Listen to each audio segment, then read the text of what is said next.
Hi, everyone. Thank you for joining us today. I'm Katie Smith from the National Renewable Energy Laboratory. I'm the competition organizer for the Geothermal Collegiate Competition, which is funded by the Department of Energy's Geothermal Technologies Office. The Geothermal Collegiate Competition engages student teams to develop and analyze forward-thinking concepts for district energy systems using geothermal resources for a community or campus. We're very excited to have transitioned into a full academic year competition this year so that student teams will have more time to fully explore their proposed ideas, and that so we can provide more webinars and resources for the teams throughout the competition period. Thank you to our partner, Nation of Makers, for co-hosting this Wednesday webinar series. Today, we'll be talking about geothermal direct use and all of the exciting ways to utilize this technology. As a reminder, today's webinar is being recorded and will be posted on the competition's HeroX page for future reference. If you do not want your image captured in this recording, please make sure that your camera is turned off. We will be holding a moderated question and answer period at the end of the webinar. However, we encourage you to post your questions in the chat throughout, and our team will keep track of them. Feel free to introduce yourself and let us know where you're from in the chat. And today I am pleased to introduce our first speaker in this Wednesday webinar series, Dr. Nagasiri Garapati. Dr. Garapati is a faculty in the Department of Chemical and Biomedical Engineering at West Virginia University. Dr. Garapati received her MS and PhD in Chemical Engineering from West Virginia University and her BTech in Chemical Engineering from Osmania University, Hyderabad. Dr. Garapati did her postdoctorate focused on CO2 plume geothermal energy in the Department of Earth Sciences at University of Minnesota, and also visited ETHC Zurich as an academic scholar. Her research interests include multiple scale modeling of unconventional and renewable energy resources like gas hydrates and geothermal energy and carbon sequestration. Dr. Garapati is the PI for the recently funded DOE GTO geothermal project to analyze the potential of deep direct use geothermal in West Virginia by drilling an exploratory well to 15,000 feet. Please join me in welcoming Dr. Garapati. Thank you, Katie.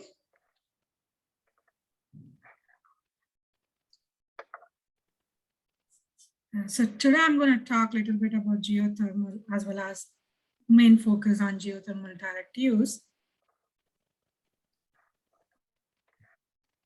So what is geothermal energy? It's the heat beneath our feet, and geothermal energy has been available since Earth has been formed. And the Earth core, which is about like 15,000 feet wide, has temperatures close to the sun's surface. It is as hot as sun's surface, but it is much closer to us when compared to sun. Its interior constantly emits about 47 terawatts of renewable thermal heat, and which is enough to power the global grid many times over. Geothermal energy is abundant. It's renewable on human timescales. Even though as we produce geothermal energy, subsurface heat gets depleted, but it is replenished much rapidly when compared to other renewable resources or the fossil fuels.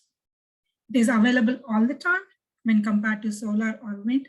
Solar energy is available only when it is sunny, or it is not available during the winters. Similarly, wind is only available at certain times. However, geothermal is available during all the times, and it provides baseload electricity. So geothermal energy is generated by various natural processes like gravitational compression or radioactive decay of unstable elements in the crust or latent heat of crystallization in accretion. Heat is conducted very rapidly from Earth interior to the surface. As long as there is a planet, we will be having geothermal energy. There are many areas across the world where the geothermal energy is accessible, especially in countries where you have across the Pacific Ring of Fire and continental rift zones.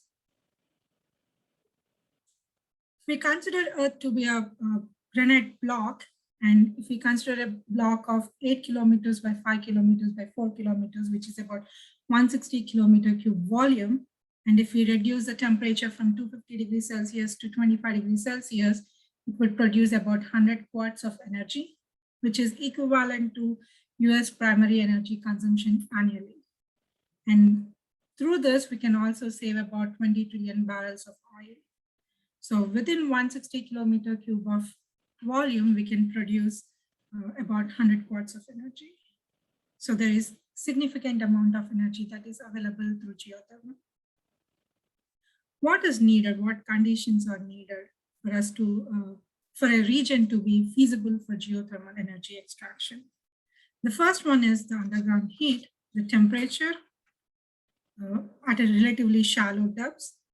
And the second one is the subsurface permeability for the flow. And the third one is the energy extraction of fluids.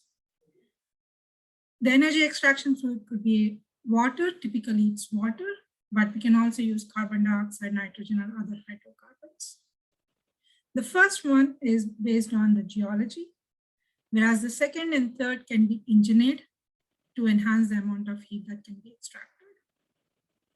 So if we look at the US map for the temperature, these are the maps that are generated by SMU. We can see at different depths at 3.5, 6.5, and 10 kilometers, there is significant temperature available. And according to MIT Future of Geothermal Energy report, about 100 gigawatts of energy can be extracted over the next 40 years. So this represents, again, US temperature zones. Eastern United States has a less geothermal gradient when compared to Western United States. The red represents high temperatures greater than 150 degrees Celsius or 300 degrees Fahrenheit, which is much suitable for electricity production. And most of the power plants right now are concentrated in California or Nevada. Whereas temperatures between 300 and 300 degrees Fahrenheit and 100 degrees Fahrenheit, those are in orange color, which is much useful for direct use. And whereas temperatures less than 40 degrees Celsius are for heat pumps, and heat pumps can be used all across the United States. So as I said, there are three different ways where we can extract the energy, or three different approaches to harness this renewable geothermal energy resource. The first one being heat pump, where this is happens at a much shallow depths and the temperatures are very low temperatures, like 40 to 80 degrees Fahrenheit. Here it is a heat transfer to and fro from the earth using the constant temperature of the constant temperature at a shallow depth. The second one is direct use geothermal, which is in contrast. Here we are directly tapping the geothermal heat from the relatively deeper reservoirs, which is about like couple of thousand feet depth. And these can be used for various applications. It could be district heating, it could be greenhouses or industrial and also agriculture applications. When the temperatures are very high, but these are at a much higher depths, we can use geothermal power production. These requires temperatures to be greater than 300 degrees Fahrenheit or 150 degrees Celsius. So my talk is mostly concentrated on direct use geothermal today. And as I mentioned, at high temperatures, we can use dry steam geothermal power plants to produce geothermal energy. Even binary geothermal power plants can be used to produce electricity for temperatures between 100 and 150 degrees Celsius. However, the efficiency of binary geothermal power plants is much less, so they are not very feasible. But for temperatures less than 150 degrees Celsius, we also have abundant of direct use applications like building heating, water heating, snow melting, or greenhouses, and also can also be used in industry for pulp and paper processing, or timber drying, and also in biogas production and in aquaculture like fish farming. So there are many applications even using direct use. And since the temperatures across the US are much applicable for this direct use, it is much easier to explore this option and develop geothermal direct use across the US so that we can expand geothermal not only to Western United States, but to even in Eastern United States and make it a national resource. So if most of the energy consumption is below 260 degrees Celsius, and it mostly happens in the form of heat. So when we use electricity to heat option, there is about 34% of energy loss. And 45% of US energy demand is less than 260 degrees Celsius in the form of temperature or in the form of heat. And out of which 25% is less than 120 degrees Celsius, which is much available through low temperature geothermal resources. Out of which again, the maximum usage is for space and water heating. You can see that is the maximum value, which is around 50 degrees Celsius. As I said, the temperatures are available at a much lower depths throughout the US for these 40 to 60 or anything less than 100 degrees Celsius. So we can expand the resource. So with shifting the focus from exploration of power to the heat opens up more opportunities for development. The heat-only projects, when compared to the low-temperature binary power plants, can create much more jobs. They have less investment and they have shorter payback periods. The utilization efficiency is much higher when compared to electricity production. And this does not require any special equipment. They can use conventional off-the-shelf equipment, either for well drilling or the surface plant. With respect to the growth of current technologies, even the district heating, which used to be the first generation district heating used to be steam, but with the current technology, the district heating can be happened with even low temperature, which makes the geothermal a perfect option for district heating as well. US has highest district heating production. It's the highest one, followed by the China. The temperature is sufficient in many parts of US. So this makes the direct use and geothermal direct use extends to the economically recoverable options, not only through the EGS, but also the regular sedimentary reservoirs or even hydrothermal and near field EGS are co-produced. So the envelope is increased. So for the, the economically recoverable envelope is increased, thereby decreasing the challenge in development of geothermal direct use. Along with the temperature, which is the subsurface requirement, we should also have the demand as well as the climate suitable for utilization of geothermal energy. So we need to identify resource where we have suitable climate so that we can use the degree of days for heating and cooling are higher so that the geothermal utilization factor is higher. And also we have enough population density. There is demand for heat as well as there is piping distribution pipelines existing. So if you see Eastern United States, it's much more densely populated. So we do have the population density in Eastern United States. So it's much suitable for direct use.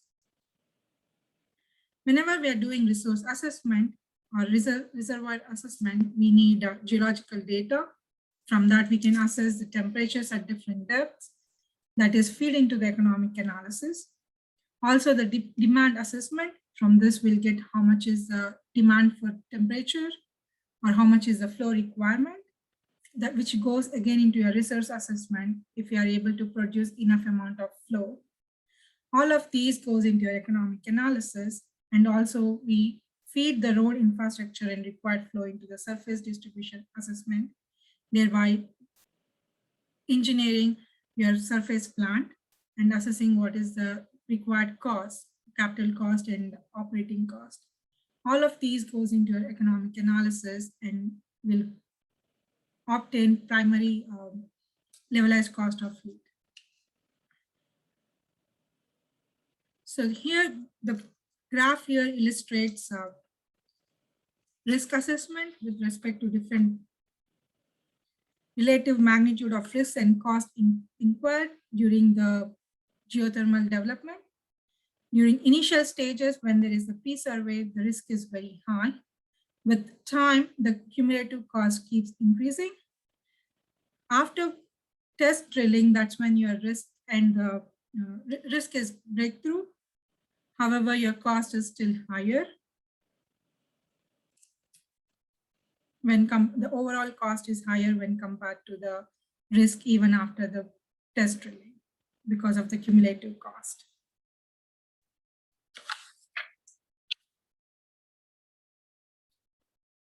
There are some incentives which can be used.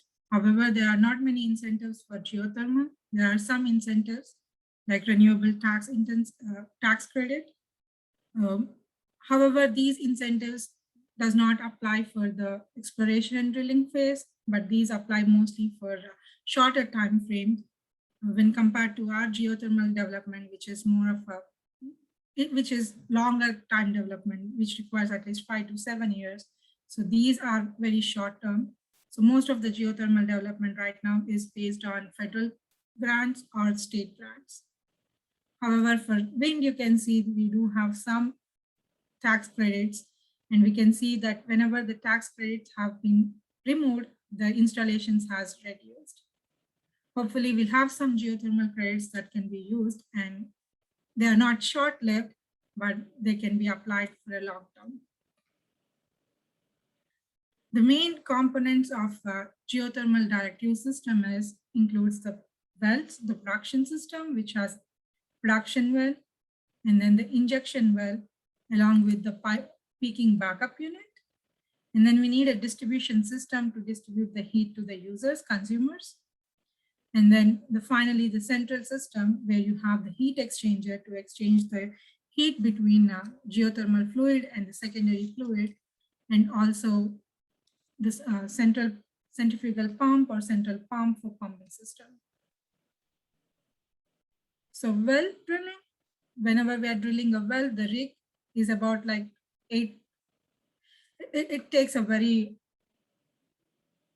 it's as high as about 4-story building, and it takes a huge amount of space during drilling process.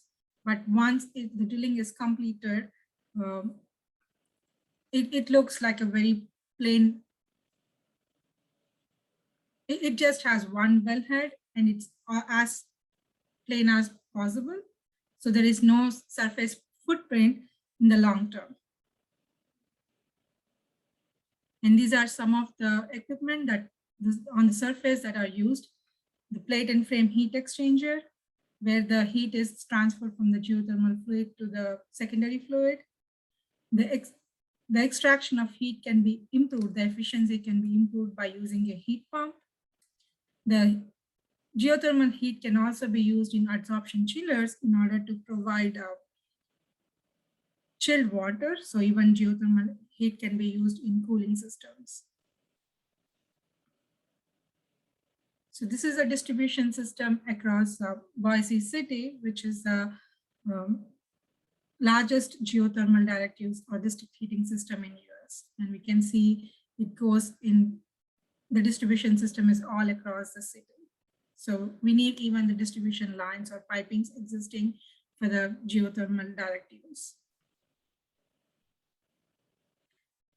Across US, there are about 800 district heating systems, which were operating over 100 years of lifetime.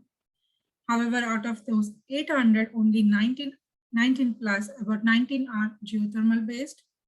And these require a temperature about 60 to 100 degrees Celsius. And the total installed capacity across US is about 82 megawatts with a 45 miles of pipeline. The largest one is in Boise, Idaho, which feeds about 81 buildings, the capacity of 22 megawatts. Whereas the smallest system is in South Dakota, and it feeds about 10 buildings by capacity of 0.6 megawatts.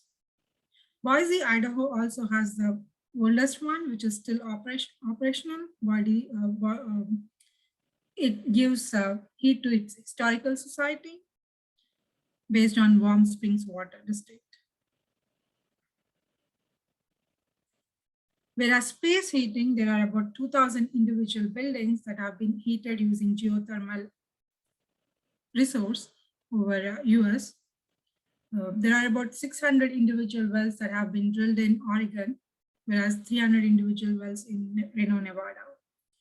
The hotel in Reno, the Peppermint Hotel in Reno, it's completely based on the building heating is completely based on geothermal water. And due to this project, they could save about $2 million in cost and also reduce 12,000 metric tons of carbon dioxide emission. Recently, Louisville Regional Airport Authority has announced that they're going to drill about 650 wells in order to provide geothermal heating and cooling to their terminals.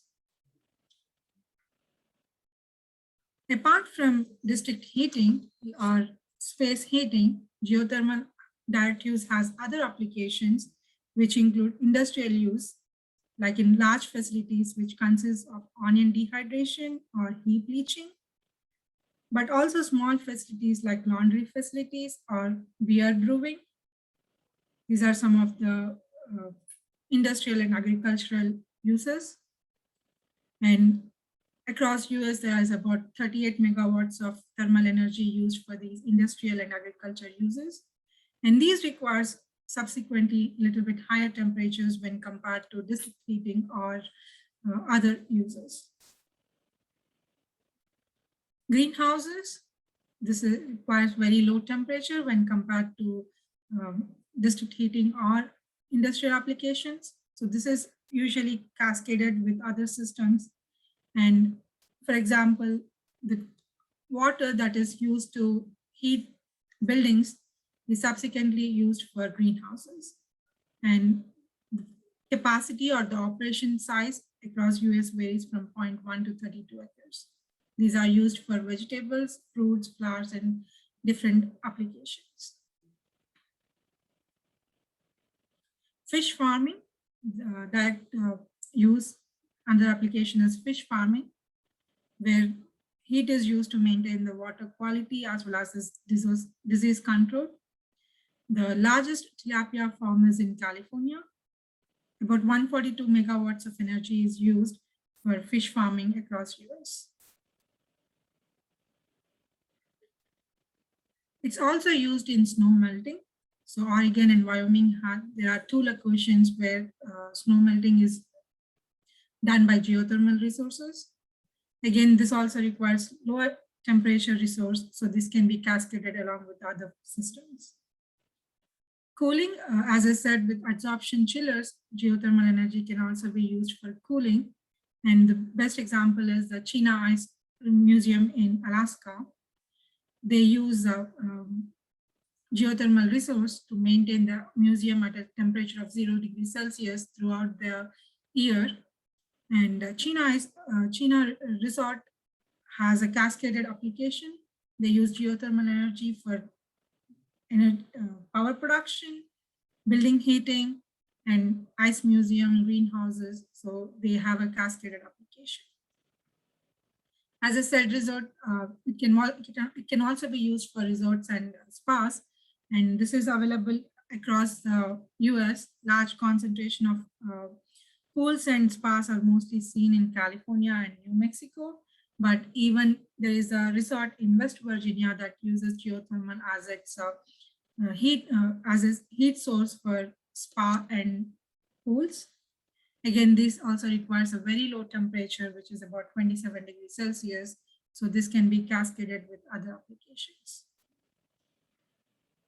To summarize, across the US, the direct use has been used in about 19 plus district heating system, about 2,000 individual heated buildings, 7 industrial and agriculture applications, 45 greenhouses, and 52 aquacultural operations in about 242 resorts and spas and 6 snow melting projects. And in the map here, we can see that most of them are located in the Western United States, but not much in the Eastern United States. So in 2017, DOE has funded 6 different projects in order to see the feasibility of direct use with district heating, and each one of them has a unique application. The Cornell project assist, they did a feasibility of upgrading their university existing campus heating system with geothermal heat. University of Illinois also did a feasibility analysis in order to provide district heating for their agriculture facilities. They looked at a cascaded approach where progressively cooler fluids are circulated from one application to the other. Sandia National Labs also did a feasibility analysis for district heating for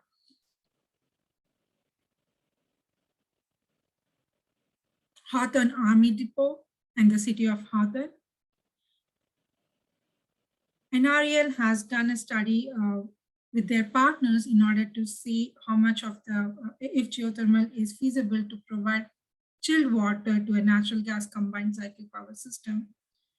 And Portland State has studied the feasibility of using geothermal as a thermal storage reservoir, whereas WVU has done a feasibility analysis for both heating and cooling.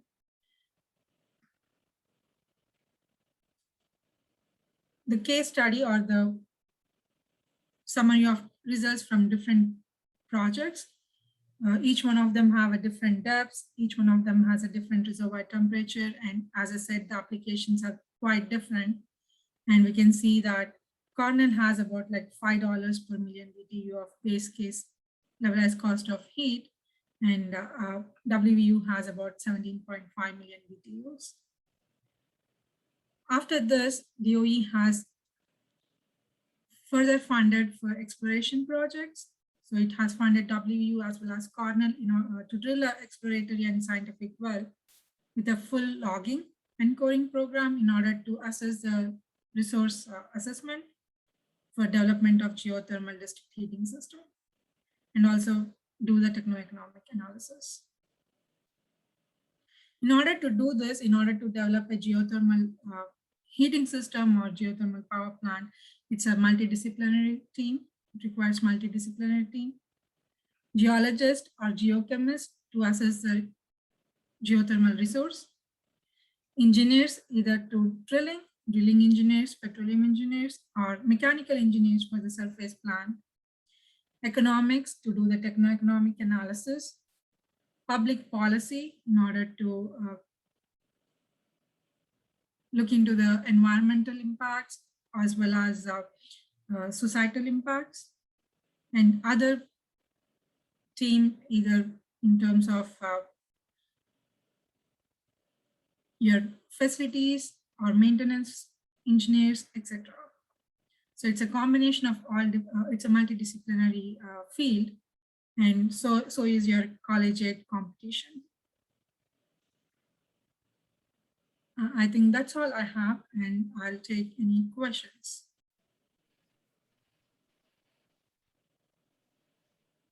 Great. Thank you so much for that wonderful presentation, Dr. Garapati. I can't believe I forgot to mention at the start of our webinar, but today is National Geothermal Day here in the US. So this is an excellent timing for this presentation. And it's really exciting to see more people getting interested in geothermal. So again, if you have any questions for Dr. Garapati, please drop them in the chat. You can also send them directly to either me or our technical producers via private chat. Let's see, it looks like I did have one come in directly to me. So can you talk to us a little bit about what would help the US develop more systems since the majority of the district heating was developed in the 70s and 80s? I think the majority of the cost is in exploration.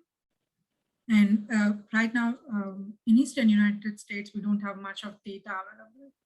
Even with one project like with Cornell and WVU, we could get some data, at least up to like 10,000 to 15,000 feet, that could add to the next projects so that the cost will be less and which can move on the development across the US too. And also using the existing oil and gas data as well. And with the machine learning, the DOE has funded machine learning in geothermal systems. All that will be useful in developing and moving on further into the geothermal development. I think that's a great point. Often people overlook all of the available oil and gas data that is out there that can really help to move geothermal development on, especially in areas where there's the direct use and heat pump possibilities. Yeah. So can you talk to us just a little bit about how the direct use system requirements change depending on the use? You know, if you're looking at aquaculture versus district heating versus space heating. So district heating requires a distribution pipeline. We need, and the source has to be very much close to the distribution pipeline so that it is not, the efficiency is very high. I think for aquaculture, I don't think you need a distribution pipeline, but the source has to be again close to the application itself. Great. So it looks like we got another question in asking about cascading applications and what activities can often be involved in those. I'm personally a huge fan of cascading applications of geothermal. You know, as you know, I've spent a fair amount of my career working in Kenya and looking at some of the direct use applications there, such as the Osarian flower farm that's partnered with the Olkaria developments. So they're using some of the waste heat there to, you know, not only provide heating for their greenhouses, but also CO2 to help increase the plant growth. I think one of the best applications I saw for cascading, and I'm always amused, is the China resort in Alaska. They have a 450 megawatts power production system, and then they use geothermal for their heating, either their hotel rooms or even office rooms. And then they have pools and spas that use geothermal. They have greenhouses that is based on geothermal energy that is using. And finally, the ice museum, even for the cooling. So that's the best example for cascading applications.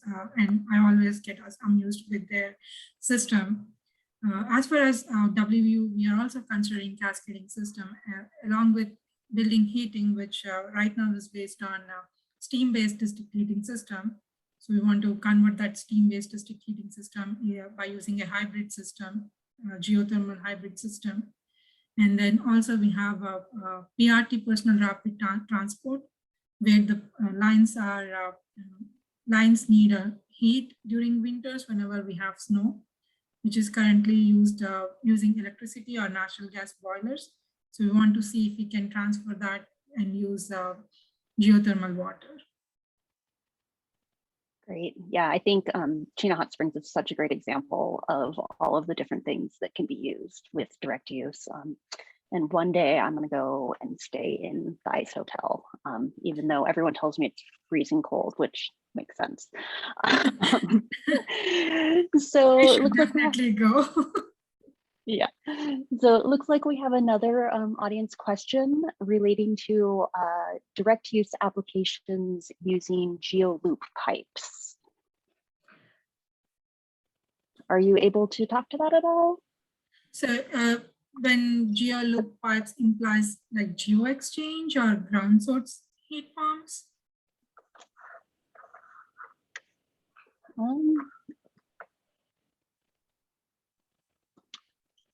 It's not clarified. I think it would probably be the heat exchange though.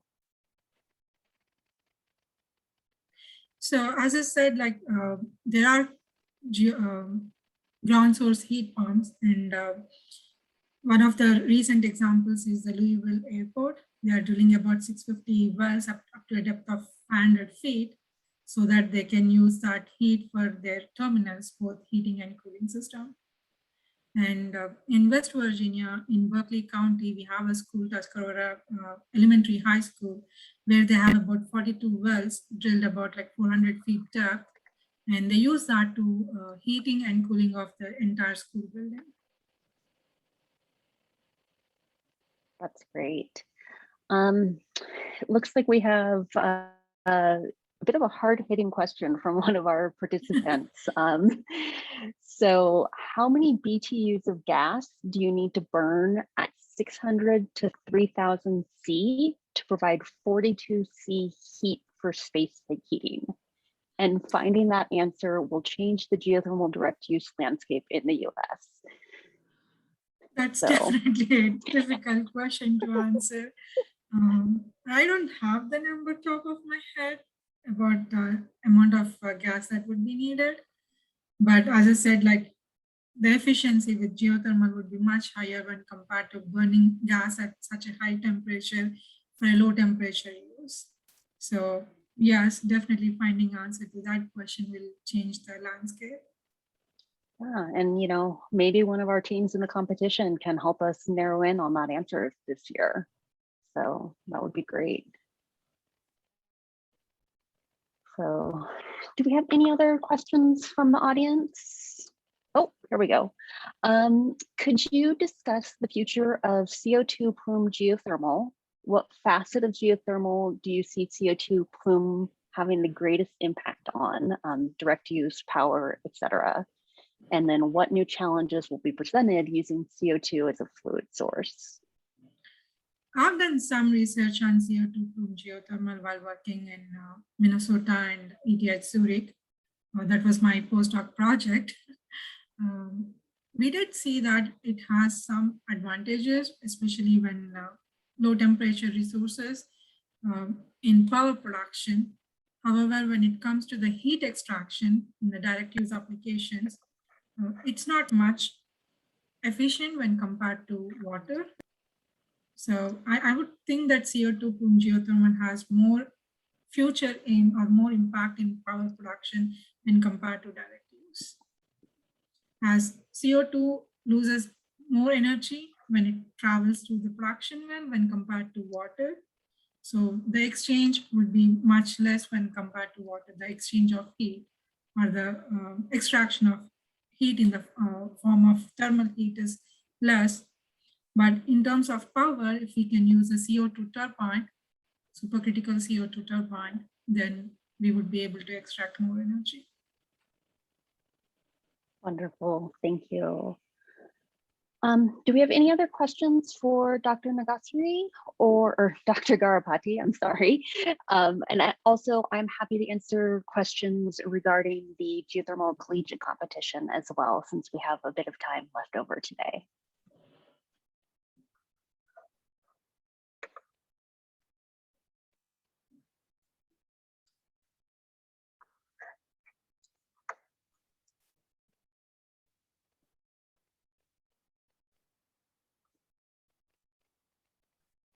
Okay, so I don't see any more questions rolling in right now. If you think of something, please feel free to pop it into the chat box. Since we do have some time, I would like to just kind of go over the geothermal collegiate competition and some of our upcoming deadlines. We have the initial core presentation or core progress submission is due on Thursday, November 18th. All teams must submit to this core progress submission to be eligible to compete in the competition throughout the semester. So that is definitely something, if you haven't already formed a team, make sure that you're doing so and getting some of those initial deliverables ready. The first progress submission, we ask that you include your site identification, a brief resource assessment, a brief look at the environmental and permitting analysis for the area, as well as an initial stakeholder engagement strategy. This semester or this year, we've actually also added some elective modules that are really exciting. And because of these elective modules, we really are recommending that you have a truly multidisciplinary team. Of these 4 modules, each team is required to submit 2 of them. So the modules cover a really wide variety of topics. One of them is a curriculum supplement, where your team would work with a local school to help develop a curriculum unit on geothermal that is tied to the state science standards. For your teams that are a bit more geoscientist and subsurface, you can complete a conceptual geological model of the reservoir of the area of the site that you've selected. If your team is a little bit more engineering focused, you can put together an engineered design of your proposed system, including the location and specifications of the wells, the distribution networks, pumps, materials and installation, maintenance and control, etc. And then also we have a project development and solicitation module, which would be creating the request for proposals necessary to solicit the installation of your proposed project. One of the other things that we have introduced this year is a higher focus on stakeholder engagement. And we will actually be having a webinar about stakeholder engagement in 2 weeks and the importance of it. However, one of the things that I'm most excited about is that our first, second, and third place winners in the competition this year will be receiving an additional $10,000 to hold a stakeholder engagement event with the community and stakeholders of the site that you have selected to focus on for your projects. So that's really exciting. We've also raised the prize amounts this year. So first place team wins a $10,000 cash prize. Second place will win a $5,000 cash prize, and third place receives a $2,500 cash prize. We do also have honorable mention prizes for each of the elective modules. So the curriculum, the reservoir module, the system design, and the project development. And each of those are a $1,000 cash prize to the winning team. Teams that win first, second, or third place are not eligible to win the honorable mention prizes. So, and it looks like Hannah has dropped our contact email for the geothermal competition into the chat. Thank you so much. And then we'll go ahead and drop the HeroX link in there as well. Please make sure that if you haven't already done so, that you go ahead and follow this challenge on HeroX so that you hear about more webinar opportunities, updates to the challenge, etc. Please make sure that you tune into next week's Wednesday webinar series. It will be Geothermal 101 presented by Jean Sumik from EGS Incorporated. Jean will be actually talking to us from the World Geothermal Congress in Reykjavik, which is exciting.